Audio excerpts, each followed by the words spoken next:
전남도청 동부지역본부의 조직 확대 이슈가 지방선거를 앞두고 다시 부상하는 분위기입니다. 의회에서 논의가 재점화되고 있고 도지사 선거 후보군들도 주요 공약으로 내놓고 있는데요.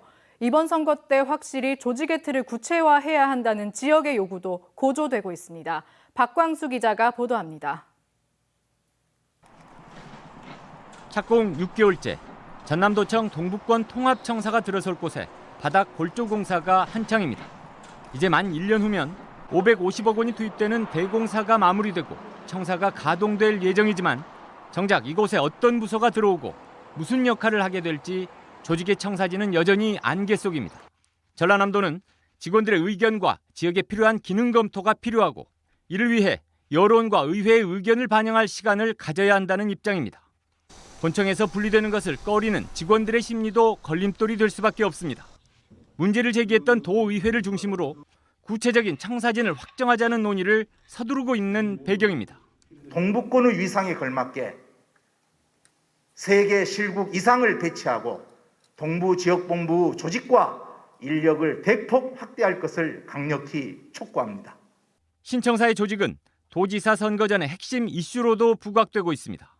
민점기 진보당 전남도지사 후보는 통합청사를 500명이 근무하는 명실공히 2청사로 만들겠다는 구상으로 노동국 신설 등 구체적인 조직 구성안을 내놓으며 동부의 표심을 파고들고 있습니다. 전혀 관리, 통제, 시군 간의 조절 이런 부분에 손을 놓고 있다. 도정의 공백 상태가 동북권에서 심각한 상황을 초래하고 있다. 이렇게 보고 있습니다. 국민의힘 이정현 후보도 전라남도의 미래 전략 등 핵심 기능을 동북권 통합청사에 둬야 한다는 아이디어를 공약화할 계획입니다.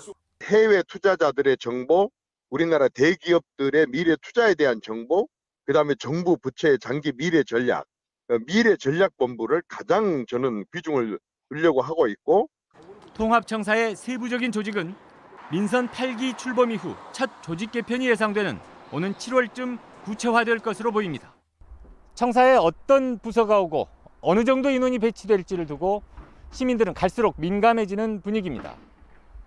한 달 남은 선거전에서 핵심 의제가 될 수밖에 없는 배경입니다. MBC 뉴스 박광수입니다.